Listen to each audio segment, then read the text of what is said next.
Hello everyone, how are you all? कैसे हैं आप सब? आज के विधिक शिक्षा के इस सेगमेंट में मैं आपको पेटेंट के बारे में बताने जा रहा हूं कि पेटेंट क्या है, कैसे प्राप्त किया जा सकता है, किन चीज़ों का पेटेंट प्राप्त करते हैं और क्या है पेटेंट की कहानी। तो आपको जानना चाहिए कि पेटेंट जो शब्द है यह लैटिन भाषा के लिटेरे पेटेंट से आया है। इसका शाब्दिक अर्थ होता है खुला पत्र, ओपन लेटर। पुराने समय में शासकों या सरकारों के द्वारा पदवी, हक, विशेषाधिकार इन सब को पत्रों के द्वारा ही प्रदान किया जाता था, लेटर लिख करके ही। ये एक गवर्नमेंट डॉक्यूमेंट होता था और क्योंकि इन्हें सार्वजनिक रूप से दिया जाता था, इसलिए हमेशा ये खुले रहते थे। यूरोप में 6वीं शताब्दी में इस तरह के पत्र दिए जाते थे। यह शासक की ओर से विदेशी भूमि की खोज तथा उस पर विजय के लिए लगातार जारी किए जाते थे। लेकिन आजकल पेटेंट शब्द का प्रयोग आविष्कारों के संबंध में किया जाता है। इस तरह का प्रयोग पहली बार 15वीं शताब्दी के आसपास दिखाई पड़ता है। सबसे पहले पेटेंट कानून, जैसा कि आज हम समझते हैं, यह 14 मार्च 1474, जी हाँ, 14 मार्च 1474 को वेनेटियन सीनेट के द्वारा पारित किया गया था। आपको ये जानना चाहिए। पेटेंट आविष्कारों को एक्सक्लूसिव अधिकार देता है। यह बहुत जल्दी इटली से यूरोप के अन्य देशों तक फैल गया था और जिन देशों के पास टेक्नोलॉजी नहीं थी, उन्होंने टेक्नोलॉजी को स्थापित करने के लिए विदेशी आविष्कारों को पेटेंट देना स्टार्ट कर दिया। इंग्लैंड में पहले इसकी कोई अवधि नहीं थी, कोई लिमिटेशन नहीं था, लेकिन 1623 में एक कानून बनाकर इसे 14 वर्षों तक सीमित कर दिया गया था। मतलब किसी भी व्यक्ति को पेटेंट राइट्स मैक्सिमम 14 ईयर्स के लिए मिल सकते थे।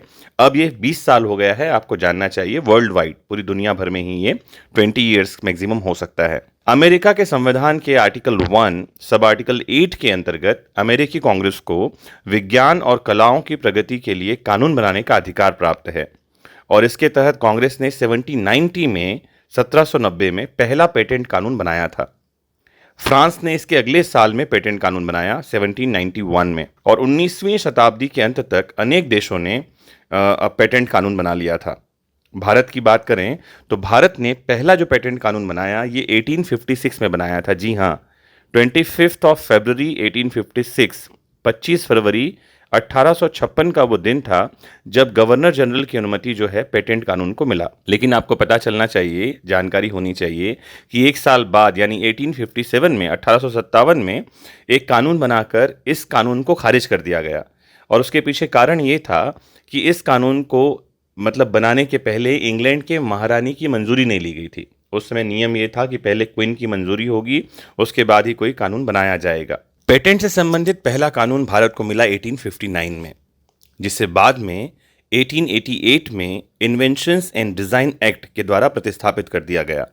इसके बाद 1911 में Indian patents and design act 1911 पारित किया गया और फिर आज़ादी के बाद भारत सरकार ने 1967 में पेटेंट बिल लेकर आई, जो बाद में पेटेंट एक्ट 1970 के नाम से पास हुआ।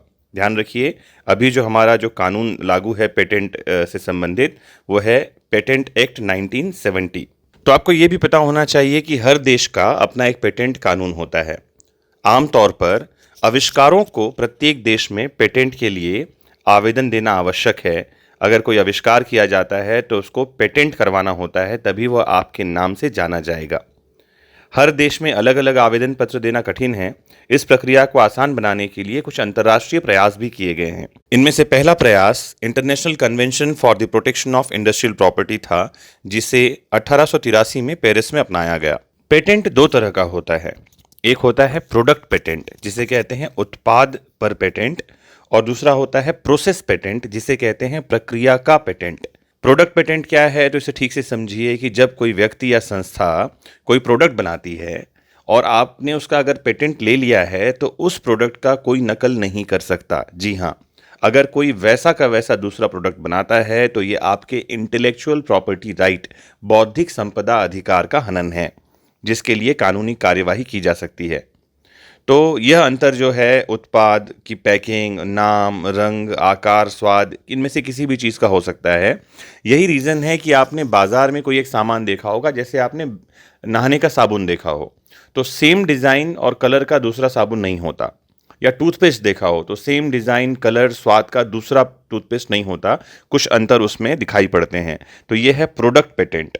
फिर दूसरा है प्रोसेस पेटेंट, प्रक्रिया का पेटेंट। जो प्रोसेस पेटेंट है इसका संबंध नई टेक्नोलॉजी से है कि अगर कोई चीज़ किसी एक प्रक्रिया से बनाई जा रही है, उस प्रोसेस का पेटेंट करवा लिया गया है, तो कोई भी दूसरी कंपनी या दूसरी संस्था या दूसरा व्यक्ति किसी प्रोडक्ट को बनाने के लिए उस प्रोसेस को नहीं फॉलो कर सकता, उस प्रक्रिया को नहीं अपना सकता।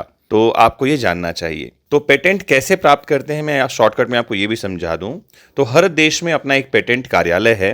अगर आपने कोई प्रोडक्ट बनाया है, कोई नया आपने इन्वेंशन किया है, कोई तकनीक, कोई आविष्कार ईजाद की है, तो एक एप्लीकेशन उस प्रोडक्ट के डिटेल के साथ में पेटेंट कार्यालय को भेजना होता है। साथ में उस प्रोडक्ट, उस खोज का ब्यौरा देना होता है। और अगर आपका जो प्रोडक्ट है वो नया है, तो जो पेटेंट डिपार्टमेंट है वो उसको जांचने के लिए टीम भेजेगा, कार्य करेगा, और अगर उसको सही पाया जाता है तो आपको पेटेंट राइट्स मिल जाते हैं। तो जानना आपके लिए बहुत ज़रूरी है कि आपने जिस देश में पेटेंट करवाया है, आपको उस देश में ही उस चीज़ का पेटेंट मिलता है। तो अगर कोई नई चीज़ खोजी गई है तो उसका मल्टीपल कंट्रीज़ में पेटेंट करवाना होता है, आपको ये जानना चाहिए। जिसके लिए मैंने बताया कई अंतर्राष्ट्रीय प्रयास हुए हैं, जिसमें से एक प्रयास पेरिस का कन्वेंशन था 1883 का। तो उम्मीद करता हूँ इस छोटे से लेक्चर में आपको पेटेंट के बारे में थोड़ी बहुत जानकारी मिली होगी। एसेंशियल है, बौद्धिक संपदा कानून अपने आप में एक बहुत विशाल एक सेगमेंट है लॉ का, जिसे हम आईपीआर लॉज कहते हैं, इंटेलेक्चुअल प्रॉपर्टी राइट्स लॉज। तो इसमें बहुत सारी चीज़ें हैं जो हमको जानना और समझना होता है। कोशिश करूंगा कि छोटे छोटे टुकड़ों में आपको बहुत सारी जानकारियां दे सकूं।